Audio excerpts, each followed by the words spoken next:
खट्टा खाने वाली चुड़ैल। रात को अचानक राधिका मौसी को किचन से कुछ गिरने की आवाज आई। उन्होंने बाहर निकल के देखा तो किचन में उन्हें कोई सफेद साड़ी में दिखा। वो चीख पड़ी, हे भगवान, आलतू जलालतू आई भला को टालतू, आलतू जलालतू आई भला को टालतू। राधिका मौसी को चीखते सुनकर श्रवण बाहर आता है भागते हुए। अरे माँ, क्या हुआ? क्या देख लिया? दादी माँ आ गई क्या सपने में? अरे बेटा, रसोड़े में देख तो कौन है? श्रवण रसोड़े में झांक कर देखता है और उसे कोई नहीं दिखता अंदर। अब रसोड़े में तो कोई नहीं है माँ। कोई सफेद साड़ी में नहीं है क्या? नहीं माँ, कोई भी नहीं है। चिल्लम चिल्ली की आवाज सुनकर काजल भी वहां आ जाती है। अब क्या हो गया माँ जी? अरे बेटा, रसोड़े में एक चुड़ैल थी सफेद साड़ी में। अरे क्या कर रही थी वो अंदर? अरे बताया नहीं, कल आएगी ना तो पूछ लूंगी। चुड़ैल जी, आपका क्या प्लान है? माँ जी, रात बहुत हो गई है, आपने कोई बुरा सपना देखा होगा, चलिए सो जाइए। राधिका मौसी सोने तो चली जाती है, पर उनको रात भर नींद ही नहीं आती। वो कुछ भी उलझुल बातें सोचने लगती है। कहीं चुड़ैल की वजह से तो घर में टेंशन नहीं हो रहा, कहीं उसी की वजह से तो वो दादी नहीं बन पा रही। सुबह जब राधिका मौसी रसोड़े में छानबीन करती है तो पाती है कि नींबू का अचार गायब है। चुड़ैल नींबू का अचार ले गई, मुझे तो ठीक नहीं लग रहा कुछ। चुड़ैल को भी पता है कि जिंदगी का असली मजा तो खट्टे में ही है। राधिका मौसी झट से श्रवण को फोन कर देती है। बेटा, मुझे समस्या समझ में आ गई है, हमें एक तांत्रिक की जरूरत है। अरे क्या बोल रही हो माँ, तांत्रिक की क्या जरूरत है? आप पूजा पाठ तो कर ही रही हो ना। आलतू जलालतू मंत्र सारे फालतू जैसे कुछ मंत्र पढ़ो, चली जाएगी अपने आप चुड़ैल। अरे नहीं बेटा, कभी चुड़ैल को कम नहीं समझते। अरे तुझे पता भी नहीं चलेगा कि कभी वो छल करके काजल की जगह घर की बहू खुद बन जाएगी। क्या माँ, कुछ भी बोल रही हो? कहाँ काजल और कहाँ चुड़ैल?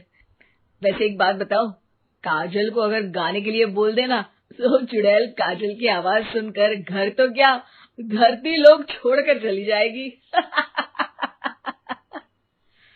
तुम ना पढ़े लिखे बच्चे हर चीज को मजाक समझते हो। तुम रहने दो, मैं खुद ही तांत्रिक को बुला लेती हूँ। अच्छा सुन, शाम को इमली लेके आना। क्या है कि चटनी खाए बहुत दिन हो गए है ना? नहीं माँ, इमली तांत्रिक से ही मंगवा लो ना, आटा वगैरह भी उसी से पिसवा लेना। देखो मुझे काम करना है। श्रवण रात को कई तरह की सब्जियों के साथ माँ के कहने पे चटनी के लिए इमली भी ले आया था, लेकिन राधिका मौसी के दिमाग में अलग ही फिल्म चल रही थी।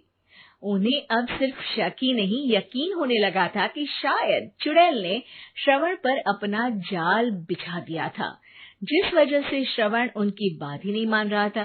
पर कोई नहीं, आने वाली रात में राधिका मौसी खुद तैयार हो गई चुड़ैल को पकड़ने के लिए। रुद्राक्ष की माला, तुलसी का पत्ता, हनुमान चालीसा सब हाथ के पास ही था, बस चुड़ैल का इंतजार था। और जैसा राधिका मौसी ने सोचा था वैसा ही हुआ। वो चुड़ैल उस रात भी आई, पर वो राधिका मौसी से तेज निकली और राधिका मौसी के उससे पकड़ने के पहले ही वो भाग खड़ी हुई। जरूर बहू पे साया है उस चुड़ैल का, तभी तो श्रवण के कमरे में गई है। और अगली सुबह राधिका मौसी पिछली रात हुए हमले में किन चीजों का नुकसान हुआ उसका हिसाब लगा रही थी। उनके खेमे से एक आम के अचार की शीशी भी गायब हो चुकी थी और वो इमली भी जो कल श्रवण लेकर आया था। राधिका मौसी इस बारे में सोच ही रही थी कि श्रवण जल्दी से रसोड़े में आकर दवाइयों की पोटली ढूंढने लगता है। अरे बेटा, क्या हो गया? अब माँ, वो काजल की तबीयत खराब है, बहुत घबराहट हो रही है उसे। हे भगवान, मैंने पहले ही कहा था कि तांत्रिक को बुला लेते हैं, पर नहीं, अब देखो उस चुड़ैल ने काजल को अपने वश में करना शुरू भी कर दिया है। हालांकि श्रवण भूतों में विश्वास नहीं करता था, पर अब वो भी डर जाता है और राजी हो जाता है एक तांत्रिक को बुलाने के लिए। कुछ ही घंटों में तांत्रिक आ जाते हैं और राधिका मौसी तांत्रिक जी को सब बता देती है।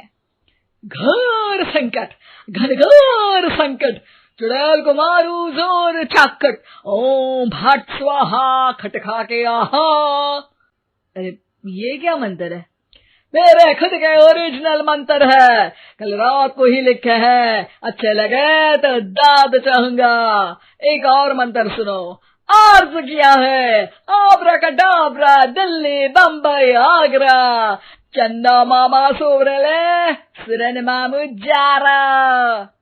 ये मंत्र है? अरे कोई 40 वालीसा पढ़ो ना। वक्त कम है, 40 नहीं पड़ेंगे, 20-25 में काम चलाना पड़ेगा। अलग निरंजन जाके लंदन, मुफ्त का मंजान घिस मेरे नंदन। अरे जल्दी करो तांत्रिक जी, जल्दी करो। तांत्रिक अपने उल झलूल मंत्र पढ़ने लगता है। श्रवण को तांत्रिक पे शक होता है। वो अपने एक डॉक्टर दोस्त को कॉल कर देता है ताकि कोई अनहोनी हो तो इमरजेंसी में चीजें मैनेज हो जाए। तांत्रिक धुनी रमाता है, जिसकी वजह से कमरे में काफी धुआं हो जाता है और जिसकी वजह से बहू की घबराहट बढ़ जाती है। अब भागेगी चुड़ैल। हाँ। बहू खांसते हुए धुएं से बचने के लिए बाहर चली जाती है। अरे भाग रही है, भाग रही है। पीछे पीछे श्रवण भी जाता है। बहू एक सोफे पर बैठ जाती है। तभी डॉक्टर दोस्त आ जाते हैं और श्रवण को पानी लाने के लिए कहते हैं।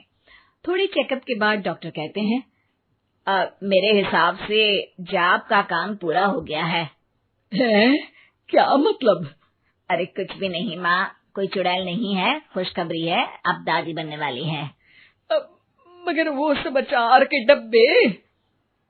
श्रवण दोनों अचार के डब्बे अपनी माँ को दिखाता है, जो कि उनके बिस्तर के नीचे छुपे हुए थे। आपने सही बोला था माँ, वो चुड़ैल काजल ही थी जो खट्टा खा रही थी। हमें कल ही पता चला, पर हमने आपको ये तांत्रिक वाला काम करने दिया ताकि आपको भरोसा हो जाए कि भूत वगैरह कुछ होता ही नहीं। अच्छा अच्छा, ये तो बड़ी खुशी की बात है। पर बेटा मुझे एक झाड़ू तो ला दे। क्यों माँ? ये तांत्रिक का भूत उतारती हूँ मैं। अब तांत्रिक राधा मौसी के डर से घर से भाग निकलता है और राधा मौसी उसके पीछे भागती है। अरे संकट ये घनघोर है, तांत्रिक मुआ चोर है।